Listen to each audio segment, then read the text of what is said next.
iOS 8 is now live, but make sure you download it before you can't. Sony expects its quarter results to quadruple in losses due to its smartphones, and we should be just a month away from new iPads. I'm Jaime Rivera, and no, I am not going crazy trying to download iOS 8. I know that's not going to happen today. This is Pocketnow Daily.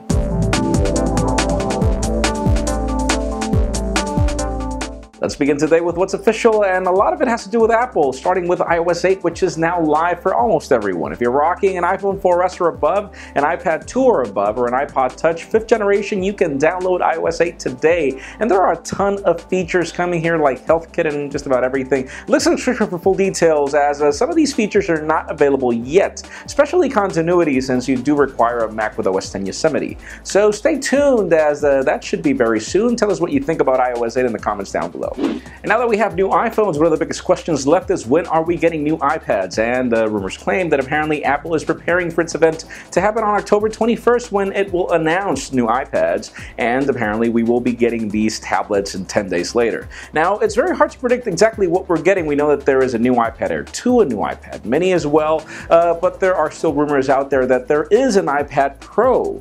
And even though apparently this will just be bigger, we are hoping that this runs OS X. Let's see what we get. And now that we know a lot about the Apple Watch, some of the questions that are left are pricing, mainly because all we know is that it will start at $349. We don't know exactly how much it'll retail in other editions. And if you remember some rumors from early this year, there were claims that it would cost thousands of dollars. And now that you think about the fact that there are 18 karat gold Apple Watches, it seems that that's true. And John Gruber is actually predicting that some will cost between $5,000 and $10,000, which is crazy. I mean, who would pay that much for a piece of technology that will be worthless a year from now? I don't think anybody would. I think that there is a problem with this gold edition of Apple Watches, but let's see how Apple plans to figure that one out. Now let's talk about Microsoft. The company's CEO, Satya Nadella, was recently on a meeting with the Chamber of Commerce in Seattle. And when being asked what he was planning to do to lift all the market share issues they have with mobile,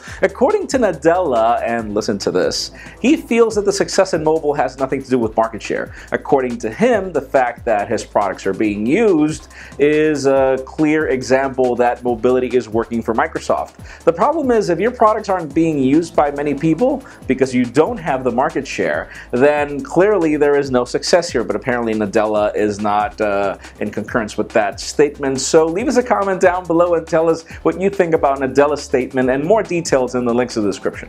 And finally, for the very interesting and disappointing news of the day, Sony's already preparing for its quarter results call, and as it turns out, the company is already forecasting that it will lose a ton of money. And apparently all that money that they're losing is due to their mobile strategy. It turns out the company is expecting something below $1.7 billion in losses only from the mobile division, because of everything they're trying to do to sell their mobiles, which is really interesting. I mean, you see Sony's Xperia Z3, their Z2. These are great smartphones. Sony has innovated with a lot of things like waterproof technology on a phone that doesn't look like a tank. And you would think that these products would be enough for the company to succeed, but that leads me to the question of the day.